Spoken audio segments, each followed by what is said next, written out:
என்னுடைய என்னுடைய என்னுடைய பாயிண்ட் ஆஃப் வியூ தான் இது. ஒரு நாடகத்திலேருந்து சினிமா வந்து பிளாக் அண்ட் ஒயிட்டாக வந்து ஈஸ்ட்மெண்ட் கலராகி இன்னைக்கு கலராக வந்து ஃபிலிமில் இருந்து டிஜிட்டலாக மாறி எல்லாமே நம்மளுக்கு தெரியும். மேக்ஸிமம் அவங்களேன் நம்ம சப்போஸ் தெரியாட்டா கூட நம்ம கேட்டு தெரிஞ்சுக்கிறோம்.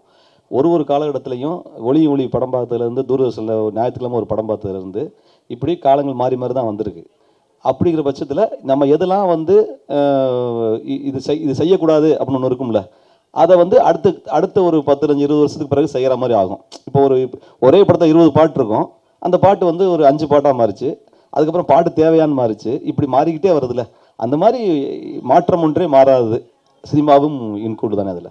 இல்லை, ஒரு காலத்தில் வந்து தெருக்கூத்து ஒரு ஆடி மாதம் நடக்கும். ஆமாம், அந்த தெருக்கூத்தில் கூட இவ்வளோ வல்கராக பேச மாட்டாங்க. நீங்கள் அதையும் தாண்டி வச்சுருக்கீங்க. அதுவும் லேடிஸ் எல்லாம் வந்து இவ்வளோ கொச்சையாக பேச முடியுமா அப்படின்ற மாதிரி இருக்குது. அதை இவ்வளோ தூரம் ஸ்க்ரீன் பண்ணுறீங்க பார்த்தீங்களா, அதுக்கு உங்களுக்கு தைரியம் ஓகே. பட் ஆனால் அதை ஸ்க்ரீனிங்கில் வரும்போது அடுத்தவங்களுக்கு நம்ம கொடுக்குறோன்னும் போது எல்லாத்தையும் பார்க்கணும்ல. நம்ம ஏதோ கேட்ட வார்த்தை ஓகே, நம்ம வீட்டில் இருக்கிற குழந்தைய உட்கார வச்சு காட்ட முடியுமா? அதை யோசிக்கிறீங்களா? ஒரு லேடிஸை இப்படி கேட்குறாங்க அப்படின்னா நம்ம குழந்தைகிட்ட இந்த லேடிஸை திட்டும்போது இப்படி திட்டுப்பான்னு சொல்ல முடியுமா? சொல்லுங்கள், நீங்களே சொல்லுங்கள். ஒரு ஒரு ஒரு ஒரு அந்த சொல்கிறேன்ல, அந்த நடக்கும் தெரியுமா, அந்த ஆடி மாதம் கூத்து டபுள் மீனிங்காக பேசுவாங்க தவிர எடுத்த உடனே டபக்குன்னு ஒரு வார்த்தையை சொல்ல மாட்டாங்க. ஏன்னா பார்க்கக்கூடிய பொதுமக்கள் குழந்தைங்க எல்லாம் பார்க்குது, அதுங்க மனசில் போய் பாதிச்சிடக்கூடாது அப்படின்றது. நீங்கள் நடிகர் நடிச்சிட்டீங்க, பட் நம்மளுக்கு ஆல்ரெடி இந்த படத்துக்கு பேக்ரவுண்ட் வாய்ஸ் லாஸ்ட்டாக ஒருத்தர் கொடுத்துருக்காரு, பெரிய ஆர்டிஸ்ட். ஏன் கடைசி நேரத்தில் விலகுனார் நீங்கள் நினைக்கிறீங்க? டாக்டர் நீங்கள் கூட சொல்லலாம். இல்லை, என்னன்னா ஆக்சுவலாக வந்து அவருக்கு வந்து வேறு ஒரு கம்பெனியில் வந்து ப்ராஜெக்ட் போட்டிருக்காரு. ஸோ அவரோட கான்ட்ராக்ட் போட்டிருக்காரு. அவரோட எல்லா ப்ரொமோஷன் வந்து அவங்க தான் பார்த்துட்ருக்காங்க. ஸோ நாங்கள் வந்து இது பண்ணும்போது 1 இயர் பேக்கு. ஸோ அப்போ வந்து அவர் வந்து அந்த கான்ட்ராக்டில் வந்து சைன் பண்ணல, இப்போ தான் பண்ணார். ஸோ அதனால் வந்து அந்த கம்பெனி சைடில் வந்து அவருக்கு ப்ரெஷர் கொடுத்துருக்காங்க. ஸோ இது மாதிரி வந்து உங்களோட நேம் வந்து யூஸ் ஆகுது, ஸோ அது கொஞ்சம் என்ன பாருங்கள் அப்படின்னும் போது அவர் எங்களுக்கு கால் பண்ணி கேட்டார். இது மாதிரி நான் தான் கொடுத்தேன், ஆனால் வந்து இப்போது நான் வந்து கான்ட்ராக்டில் சைன் பண்ணியிருக்கிறதால அதை கொஞ்சம் எடுக்க முடியுமான்னு அவர் கேட்டார். உடனே நாங்கள் வந்து ஓகே சார், ஏன்னா நீங்கள் வந்து எல்லாமே நாங்கள் வந்து கண்டென்ட்டை சொல்லி ஃபுல் டைலாகோட ஆடியோ மெசேஜ் போட்டு இல்லை, ஃபுல் கண்டென்ட்டை சொல்லி தான் நாங்கள் வந்து அவர்கிட்ட வந்து வாய்ஸ் ஓவர் வாங்கினோம். அவர் வந்து அப்போ வந்து முழு மனசோட தான் கொடுத்தாரு. இப்போ வந்து சைன் பண்ணியிருக்கிறதால அவர் வந்து அதை மட்டும் எடுத்துருங்க அப்படின்னு சொன்னார். அது இல்லாமல் நீங்கள் முன்னாடி வந்து ஒரு வாய்ஸ் ஓவர் வந்துச்சு, ஸோ அதை பார்த்தாலே தெரியும். சார் சமுத்திரக்கனி சார் வந்து வாய்ஸ் ஓவர் சார் வரும் சார். ஃபஸ்ட்டு சமுத்திரக்கனி சார் பேசியிருப்பார் ஒரு டைலாக்கு ஸ்டார்டிங்கில். அதுக்கப்புறம் வந்து அந்த ஷார்ட் ஃபிலிம் ரிலீஸ் ஆன பிறகு சரிங்களா, 1 டேயில் வந்து அதை எடுத்துருக்கீங்க. யார் முக்கியமான ஒரு நிமிஷம், 1 டே அது முடிச்சப்போ தான் 1 டே சூரி சார் பேசுனதை எடுத்துருக்கீங்க. ஒருவேளை இந்த படத்தை பார்த்ததுனால தான் வந்து இந்த வாய்ஸ் எடுக்க சொன்னாங்களா? இல்லை, அதுதாங்க சார். என்னென்னா அவர் வந்து நாங்கள் வந்து ஃபஸ்ட்டு நாங்கள் வந்து அவங்களுக்கு இன்ஃபார்ம் பண்ணவே இல்லை. இன்ஃபார்ம் பண்ணாமல் நாங்கள் வந்து அதை ரிலீஸ் பண்ணிட்டோம். பண்ணதுக்கப்புறம் தான் வந்து சூரி சார் வந்து சைன் பண்ணியிருக்க அந்த கம்பெனி வந்து அவருக்கு கால் பண்ணியிருக்காங்க. அவர் வந்து தான் அதுக்கப்புறம் எங்களுக்கு கால் பண்ணார். அதுக்கப்புறம் ஒரு 6 ஹவர்ஸ் மட்டும் பர்மிஷன் கொடுங்க சார், நாங்கள் எடுத்துறோம் அப்படின்னு சொல்லிட்டு தான் 1 டே ஃபுல்லாக இருந்துச்சு. அதுக்கப்புறம் நாங்கள் வந்து திரும்ப ரீஎடிட் பண்ணி அதை வந்து உங்கள்கிட்ட என்ன சஜஷன்ஸ் கேட்டாங்க, என்ன சஜஷன் சொன்னீங்க நீங்கள்? ஏன்னா வந்து ஏங்க இவ்வளோ வல்கரான வார்த்தைகள்லாம் வச்சு என் வாய்ஸுக்கு போட்டாங்கன்னு சொல்லிட்டு கேட்டாங்களா, இல்லை வேறு மாதிரி ஏதாவது சொன்னாங்களா? இல்லை, அது மாதிரிலாம் எதுவுமே சொல்ல கிடையாது. ஏன்னா நாங்கள் எல்லாமே வந்து முன்னாடியே அவருக்கு வந்து நாங்கள் வாய்ஸ் மெசேஜில் போட்டு தான் அந்த ஆடியோவே நாங்கள் வாங்கினோம். அந்த பேக்ரவுண்டு இதுக்கு இல்லை, ஃபுல் கண்டென்ட்டை சொல்லிவிட்டு அது மாதிரி கடவுள் வந்து ஒருத்தனுக்கு சாபம் கொடுக்குறாரு, ஃபுல்லாக வந்து கெட்ட வார்த்தைகள்லாம் இருக்குன்னு சொல்லி தான் நாங்கள் வந்து வாங்கினோம். அவர் என்னென்னா இப்போ வந்து ஒரு சைன் பண்ணியிருக்காரு ஒரு கம்பெனியில். அவரோட ப்ரொமோஷன் எல்லாமே அவர் தான் பார்த்துட்ருக்கிறதால அவர் வந்து சரி இப்போ நான் சைன் பண்ணியிருக்கேன், ஸோ தயவு செஞ்சு அதை மட்டும் எடுத்து முடியுமா அப்படின்னாரு. அவர் சொன்னோன்னே நாங்கள் எடுத்துட்டோம். ஹீரோ சார் சார் சொல்லுங்கள் சார். இதற்கு தானே ஆசைப்பட்டார் பாலகாமாரில் வந்து ஸ்டார்டிங்கில் அந்த எச்ச விடுற மாதிரி ஒரு பேச்சு. ஆமாம் சரிங்களா, அப்போவே அசிங்கமான வார்த்தைகள். இல்லை அப்போ அதில் பேச இல்லை மற்றவங்க அந்த படத்தில் நிறைய பேர் பேசியிருப்பாங்க, இல்லை பீ போட்டிருப்பாங்க. இதற்கு தானே ஆசைப்பட்டீங்களா நீங்கள்? இல்லை சார், இல்லை சார், சத்தியம் ப்ராமிஸாக அப்படி இல்லை சார். நம்மளுக்கு வர்ற கேரக்டர் அப்படி ஜாலிக்காக வருது. நீங்கள் கேட்குறதுல இங்கே நியாயம் இருக்குது. வரும்போது நம்ம என்ன சொல்கிறோம், நீங்கள் சொன்ன ஒரே வார்த்தை தான், அந்த டேரக்டர் என்ன சொல்கிறாங்களோ அதை செஞ்சு தான் ஆகணும் ஒரு நடிகனா. நம்மளால் முடிஞ்ச அளவு தான் அதில் வந்து ஒப்பீனியன் சொல்ல முடியும், மற்றபடி நம்ம நடிச்சு தானே ஆகணும். கதாபாத்திரத்தை வந்து எடுக்கும்போது ஒரு ஆர்டிஸ்ட் எடுத்தாங்கன்னா அதே ட்ராவல் பண்ணுவாங்க. இப்போ நீங்கள் இந்த ட்ராவல் எடுத்திருக்கீங்க ஹீரோவா ஆ ஆ எடுத்திருக்கீங்க. ஸோ வந்து இதே கேரக்டரில் உங்களை வந்து மென்ஷன் பண்ணி எல்லாரும் கூப்பிடுவாங்களா? இல்லை ஜி அப்படி கூப்பிட மாட்டாங்க. ஏன்னா நம்ம பார்த்துருக்கோம் எவ்வளோ விஷயம். இப்போ இது நம்ம சிங்கம்புலியான எவ்வளோ பெரிய காமெடியன், திடீர்னு பார்த்தா ஒரு மகாராஜில் வேறு மாதிரி ஒன்று பண்ணார். அதுக்கான காலகட்டம் சினிமாவில் வந்துருச்சு. இப்போலாம் முதல்ல அந்த ஒரு படத்தில் போலீஸ்னால் கடைசியாக 10 வருஷமாக போலீஸ் நடிக்கிறதெல்லாம் இப்போ இல்லை. இப்போ மாறி யோசிக்கிறாங்க. பயங்கரமான கிரியேட்டர்லாம் வந்துட்டாங்க. ஒரு காமெடின்னு ஹீரோ ஆகுறாரு, ஹீரோ வந்து காமெடி பண்ணுறாரு. ஒரு பயங்கரமான ஒரு சாதாரண ஒருத்தர் ஆக்ஷன் ஹீரோ பண்ணுறாரு, ஒரு ஆக்ஷன் ஹீரோ பண்ண ஒரு காமெடி பண்ணி இப்படி மாறி வந்துருச்சு. அதனால் வந்து இது வந்து ஜாலியாக போயிருந்துச்சு. எதுவுமே ஒரு நிலையாக நிற்காது. எல்லோருக்கும் வணக்கம். வணக்கம் சார்.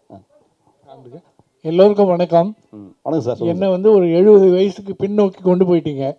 எப்படின்னா தாத்தா பாட்டிகள்லாம் கதை சொல்லுவாங்க. நாங்கள் லீவுக்கு வரும்போது பாட்டி சொல்லுவாங்க ஒரு கதை.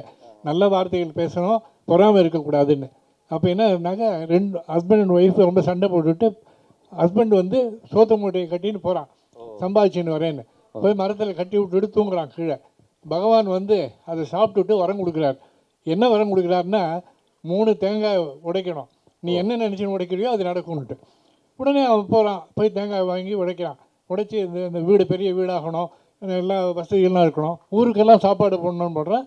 பக்கத்து வீட்டுக்காரன் பொறாமப்பட்டு ஐயோ இப்படி எல்லாம் பண்ணுறாங்க. திடீர்னு கேட்ட உடனே இந்த மாதிரி நான் சாப்பாடு மூட்டையை கட்டி போய் வச்சுட்டு எனக்கு கடவுள் அருள், நீங்களும் போங்கன்னு அவன் பொண்டாட்டி இது பண்ணுறான். உடனே அவன் எடுத்துகிட்டு போகிறான். அவன் என்ன சொல்கிறான், 3 தேங்காய், நீ இந்த 3 தேங்காயை வாங்காதபடிக்கு இவன் என்ன பண்ணுறான், தென்னை மரத்து மேலே ஏறி திருடுறான். திருடும்போது மட்டை இதுவாகுது, கீழே தொங்குறான். கீழே ஒரு குதிரை ஓட்டின்னு வரான். குதிரைக்காரா நீ என் காலை பிடிச்சிக்கோ, என்கிட்ட 1 ரூபா இருக்குது நான் தரேன். அவனும் கீழே எட்டலை. அப்புறம் ஒரு யானைக்காரன் வரான். இதெல்லாம் கதை. வந்த உடனே எல்லாரும் உங்கள்கிட்ட கொடுத்துடலாம். அது கூட காக்கா வந்து மேலே இந்த மட்டையை ஒட்டுது. உடனே கீழே விழுந்துடுறான். தட்டி பிடிச்சி 3 காயை எடுத்துன்னு வந்துட்டு இப்போ தான் விஷயம் வருது. 3 காயை எடுத்துகிட்டு வந்து பூஜை பண்ணிவிட்டு இது பண்ண போகிறான். தேங்காயை உரிக்கிறான். ஒரு பையன் அங்கேருந்து வந்து, இவன் சிடுமூஞ்சிக்காரன் வந்து, என்னம்மா தேங்காய் நார் உரிக்கிறான். இல்லை, அந்த இடத்துல ஒரு கெட்ட வார்த்தையை சொல்கிறான், மயிரை உரிக்கிறேன்னா. வீடு பூரா மயிராகிடுது. அடுத்தாப்புல என்ன பண்ணுறான்னா, இன்னொருத்த வந்து மாமா இன்னைக்கு தேங்காய் பற்ற வேணும், இளநீர் வேணுங்கிறான். குட்டிச்சவரு அப்படின்னு சொல்லிட்டு அடிக்கிறான். வீடு குட்டிச்சவர் ஆகிடுது. அடுத்தாப்புல என்ன பண்ணுறதுன்னு பார்க்குறான். என்ன பண்ணுவோம், ஒன்றும் வேண்டாம் எனக்கு இருந்தபடியே இருந்தால் போகிறோன்னு சொல்லி 3ஆவது காய் உடைக்கிறான். இதுலேருந்து என்ன நீதி, பொறாம விடக்கூடாது அப்படின்னு சொல்கிற கதைகள் நிறைய. அதனுடைய ஒரு இதை ஞாபகம் வந்து எனக்கு. Super sir. அருமை சார். அந்த அந்த அந்த வார்த்தை தான் அது இதாக செயல் இதாக மாறிடுது. சூப்பர் சொல்லப்போனா அண்ணாச்சி தம்பி இங்கே முதல் டைமில் வந்து ஃபஸ்ட்டு கடவுளாக வந்திருக்கீங்க. ஃபஸ்ட்டு ஆசீர்வாதமே பயங்கரமான ஆசீர்வாதம். சரி, வரமே அந்த ஹீரோக்கு. இப்போ ஆசீர்வாதம் பண்ணுறதா இருந்தால் யாருக்கு பண்ணுவீங்க, என்னன்னு பண்ணுவீங்க இந்த டீமுக்கு? இந்த மாதிரி ஒரு அற்புதமான கேள்வி கேட்டதால உங்களுக்கு தான் முதல் ஆசீர்வாதம் கொடுக்கலான்னு இருக்கேன். ஆமாம், இது ஏன்னா இப்போ சமீப காலமாக பத்திரிகையில் வந்து பரபரப்பாக அண்ணன் நீங்கள் அப்புறம் நம்ம மூத்த பத்திரிகையாளர்கள்லாம் பயங்கரமான கேள்வி கேட்குறதுல, ஆமாம், இன்று முதல் நீங்கள் வந்து முதலிடத்திற்கு வரணும் அப்படின்னு சொல்லி ஒரு வரம். ரொம்ப நன்றி அண்ணாச்சி. அந்த கடவுளாக நடித்த அனுபவம் சொல்லுங்கள். ஏன்னா வந்து எந்த ஒரு கடவுளை வந்து இது மாதிரி ஒரு ஆசீர்வாதம் கொடுத்து நாங்கள் படத்துலையும் கேட்டதில்லை, படத்துலையும் பார்த்ததும் இல்லை, கேள்விப்பட்டதும் இல்லை. உங்களுக்கு ஸ்கிரிப்ட் சொல்லும் போதே ஏதாவது சொன்னாங்களா? ஏன்னா அவங்க ஹஸ்பண்ட் ஒய்ஃபு, ஏன்னா ஸ்கிரிப்ட் எழுதும் போதே வந்து அசிஸ்மாக தான் பேசியிருப்பாங்க வீட்டில், அதெல்லாம் எதாவது மென்ஷன் பண்ணாங்களா? அது ஒன்றும் இல்லை, அதான் சொன்னாங்களே, இல்லை அன்றைக்கி ஷூட்டிங் வந்து ஒரே நாள் தான். இப்போ எனக்கு வந்து அண்ணே வந்தீங்கன்னா ஒரு 2 ஹவர்ஸில் முடிச்சு உங்களை அனுப்பிடுவேன் அப்படி தான் சொல்லி கூப்பிட்டாங்க. எனக்கு கதை ஃபுல்லாலாம் எனக்கு கதை தெரியாது. அவன் என்ன, நீங்கள் ஒரு கடவுளாக நடிக்கிறீங்க அப்படின்னாங்க. அந்த கடவுளாக நடிக்கிறதுக்கு ஏற்பட்ட சோதனையை பார்க்கணுமா? எங்கள் அப்பா அவ்வளோ பெரிய மழை, இதில் வேறு வெள்ளை ஷூ வேறு, வெள்ளை கோட்டு, வெள்ளை சட்டை. எந்த கடவுள் கோட்டு போட்டு வந்தாருன்னு நம்ம வந்தோடனே கேட்டேன். ஆமாம், இது கிறிஸ்தவ கடவுளா இல்லை இந்து கடவுளா அப்படின்லாம் கேட்கும்போது அப்படிலாம் யாரும் கேட்டக்கூடாதுன்னு சொல்லி தான் கோட்டு போட்டு, வெளிநாட்டு கடவுள் இவர் அப்படின்னு சொல்லி மாற்றிட்டாங்க. அந்த வெள்ளை ஷூவை அந்த மழை தண்ணி காயிற வரைக்கும் உட்காந்து அதை போட்டு நடிக்கிறதுக்குள்ள நான் பட்ட அவஸ்தை. அதனால் ரொம்ப சிரமப்பட்டு தான் முதல் கடவுளாக நடிச்சிருக்கோம். ஆனால் அடுத்தாப்பில் கடவுளாக நடிக்க மாட்டேன், கவலைப்படாத. பெண் இயக்குனர் கொஞ்சம் மேடம், எப்பவுமே வந்து ஒரு ஆண்கள் வந்து பெண்களை திட்டினாலும் சரி, வேறு யாரை திட்டினாலும் சரி, பெண்கள் குறியீட்டாக சொல்லி தான் திட்டுவாங்க. ஸோ அந்த வார்த்தையில் வந்து பெண்களுக்கு நிறைய அதிருப்தி உண்டு. ஏன்னா நம்ம எது சொன்னாலும் பெண்களை வச்சு தான் மையப்படுத்தி தான் திட்டுவாங்க. ஸோ உங்கள் கதை எழுதும் போதும் அதில் விஷயத்தில் சொன்னாங்களா? டைரக்டர் வந்து 2 பேர் கதை எழுதியிருப்பீங்க, ஏதாவது முரண்பாடு இருந்ததா? இல்லை அதுக்காக தாங்க சார் வந்து காமனாக இருக்க கெட்ட வார்த்தைகள் அதாவது பெண் சம்மந்தப்பட்ட வார்த்தைகள் இல்லாமல் அவர் வந்து தேங்க்ஸ் எழுதிருப்பீங்களே அதில் ஏதோ முரண்பாடு வந்திருக்குல்ல அதுதான் சொன்னேன். இல்லை இது வந்து முரண்பாடு இல்லை, அதாவது பெண்ணை மட்டும் வந்து சார்ந்த வார்த்தைகளை வந்து யூஸ் பண்ணக்கூடாது, காமனாக இருக்க வார்த்தைகளாக யூஸ் பண்ணுவோம் அப்படின்னு சொல்லி தான் 2 பேரும் சார்ந்த வார்த்தைகளை வந்து இது பண்ணோம்.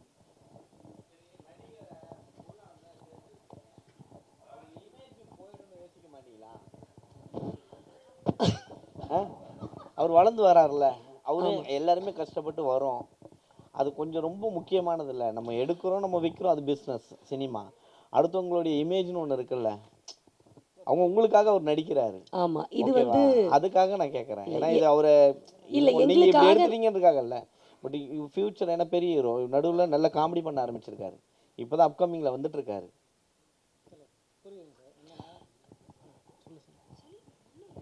இல்லை புரியுது.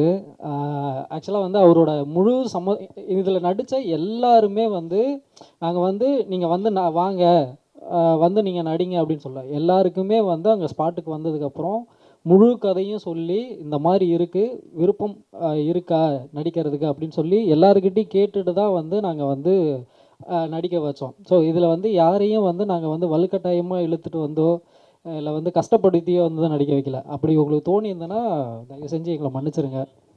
இன்னொன்று, இது வந்து யாகாவாராயினும் நாகாக்கன்னு ஒரு விஷயம் இருக்கு இல்லையா, இது வந்து ப்ளஸ்ஸாகவும் ஆகலாம் மைனஸாகவும் ஆகலாம் அப்படின்றது நாங்கள் ஃபஸ்ட்டே ஒரு ப்ளஸ் இருந்தால் ஒரு மைனஸ் இருக்கும்ல, அதை யோசித்து தான் பண்ணோம்.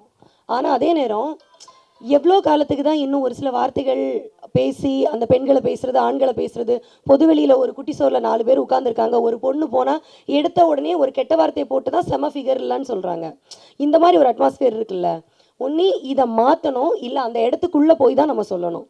இது நம்ம அது சப்பக்கட்டு இல்லை சார், இது அவருடைய இமேஜ் படத்துக்கு போகிறதுக்காக முன்னாடி ஒரு இது போடுவோம் நம்ம, புகைப்பிடிக்காதீர்கள், உடல் நலத்திற்கு கேடு, சரக்கு அடிக்காதீர்கள் போடுறீங்கல்ல. ஆமாம் சார், யார் செய்யாம இருக்காங்கன்றதுதான் காரணம். கண்டிப்பாக எல்லாமே செஞ்சுதான் இருக்காங்க. கண்டிப்பாக. நீங்க அசிங்கமா பேசிட்டீங்க, அசிங்கமா வர வச்சுட்டீங்க, அப்புறம் இல்லை சார் நான் இது சார்னு மழுப்பக்கூடாதுல்ல.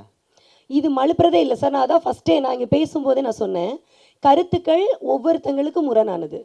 அது வந்து காயப்படுத்தினாலும் நான் மன்னிப்பு கேட்டுட்டேன், காயப்படுத்துறதா நினைச்சாலே மன்னிப்பு கேட்டுட்டேன். காயப்படுத்துறது இல்ல, இல்ல இல்ல யாரையும் காயப்படுத்துறது நீங்க இல்ல. சொல்றதுக்கு தான் சார் பெரிய சொல்றேன். கல்ல தூக்கி போட்டிருக்கீங்க. நான் கரெக்ட், நான் அதுக்கு தான் சொல்றேன். ஐசியில போய் படுத்துடுங்க அப்படின்றீங்க நீங்க. உங்களுடைய கருத்து என்னுடைய கருத்து இல்ல, என்னுடைய கருத்து உங்களுடைய கருத்து இல்ல.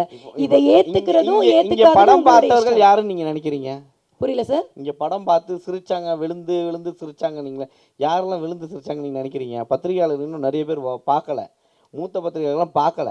சரி, பார்த்துருந்தாங்களாம் வேற மாதிரி, இன்னைக்கு ப்ரெஸ் மீட்டே வேற மாதிரி இருந்திருக்கும். தப்பு இல்லை சார், என்ன கேள்விகள்னாலும் கேட்கலாம் சார். கருத்து சுதந்திரம் உள்ள இடம், நீங்கள் கேளுங்க, நாங்கள் பதில் சொல்கிறோம். பதில் சொல்ல வேண்டியது எங்களுடைய கடமை. நாங்கள் வந்து என்னென்னா இவருடைய இமேஜை போகிறதுக்காக இந்த படம் எடுக்கல. 4 பேர்கிட்ட இந்த கருத்து ரீச் ஆகணும்.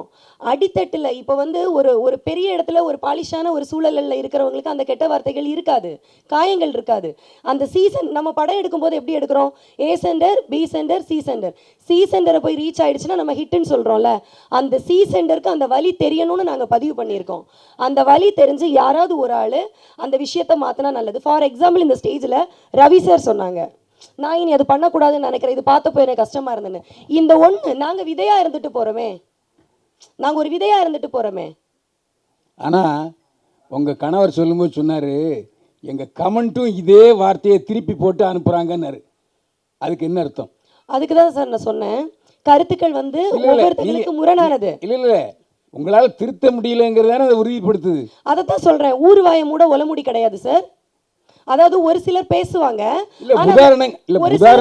உதாரணங்களே உண்மையாகி விடாது. அது ஞாபகிங்க, உதாரணம் ஒரு விஷயம் சொல்கிறேன்னா எல்லாத்துக்கும் அது உண்மையாகிடாது. அவர் நீங்கள் என்ன நினச்சி செஞ்சீங்களோ அது நடக்கலைல்ல, அது 100% நடக்கலைன்னு சொல்ல முடியாதுல்ல சார். அவர் சொன்னாரே அவங்க இல்லை சார், அது வந்து உண்மைதான். அதுதான் இல்லை திருத்த முடியாது. என்னால் முடிஞ்சது இப்போ ஒருத்தர் வந்து நான் திருத்தியிருக்கேன் சார். ரவி வெங்கட் சார் அவர் வந்து இப்போ ஸ்டேஜில் சொன்னார், இந்த ஷார்ட் ஃபிலிம் நடித்ததுக்கு அப்புறம் தான் வந்து நான் வந்து கெட்ட வார்த்தை பேசுறது வந்து கம்மி பண்ணியிருக்கேன் அப்படிங்கிறாரு. அதெல்லாம் பொய். ஏன்னா வசனகர்த்தா சொல்கிறத அவர் பேசணும், சார் அதான் கேரக்டர். ஆக்சுவலா அந்த இல்ல, கேரக்டர் முடிஞ்சிடுச்சு சார்.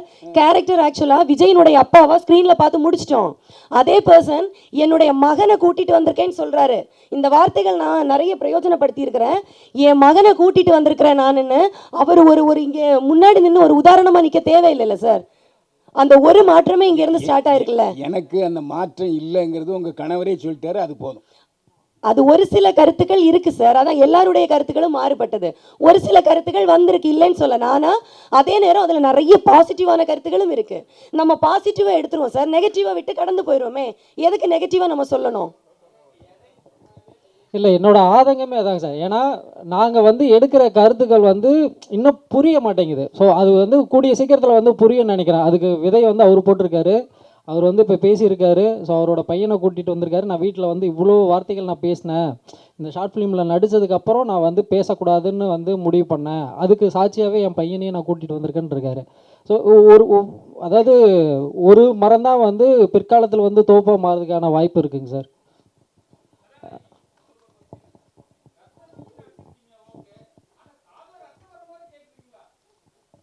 அதான் இப்போ இல்லை, அந்த சீன் நடிக்கும் போது அப்படிதான் இருந்தது. அது நடிக்கவே தேவையில்ல. அதாவது நம்ம கஷ்டப்படி நடிக்க தேவையில்ல. இயற்கையாகவே அந்த அந்த அந்த மாதிரி பேசுறது கேட்கும் போது ஆட்டோமேட்டிக்காகவே அந்த ரியாக்ஷன் அப்படி வந்துருச்சு. ஐயோ அடி அப்படின்ற மாதிரி வந்துருச்சு.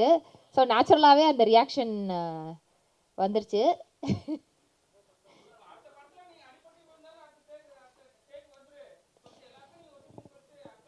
நடிச்சிடலாம் சார், வேற என்ன சார், உயிரை கொடுத்து நடிப்போம். ஆமா.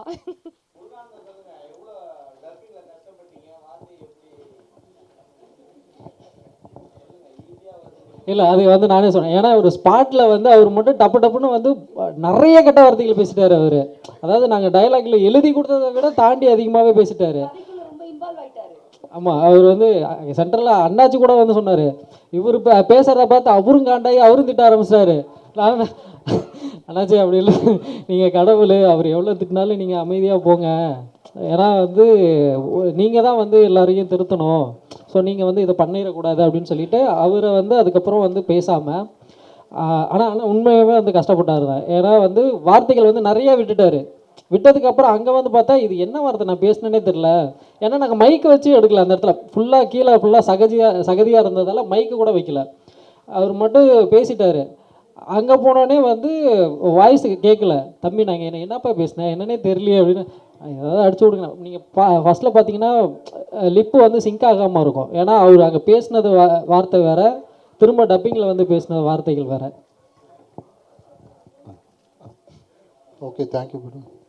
Thank you sir. Thank you sir. Thank you sir. வேற நிறைய பேர் கிளாப் பண்ணி என்ஜாய் பண்ணதை பார்த்தோம்.